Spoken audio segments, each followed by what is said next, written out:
Abby from Turtles class, and today I'm going to show you how to make some sensory sound bottles. Okay, so when you go out with your mummies and daddies for a walk, or to the park, or to the woods, you can have a look for some different things to put inside your bottle. As you can see, I am out in somewhere you might recognise, which is Forest School, so I'm going to have a look here. I have found some stones, some green leaves, some brown leaves, some sticks. Okay, so I have now got all my materials here, and I have also found a plastic bottle that I had lying around in the classroom, or you might find one at home.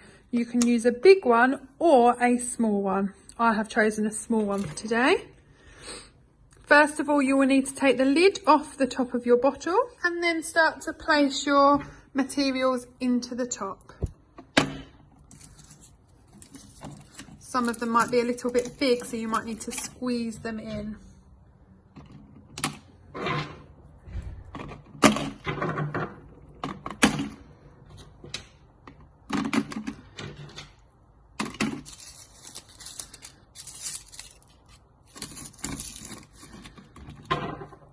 Once you have finished placing all your materials in the bottle, then you can put your lid back on.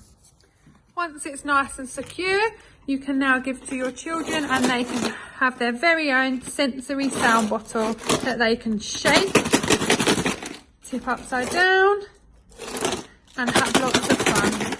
Enjoy! Bye!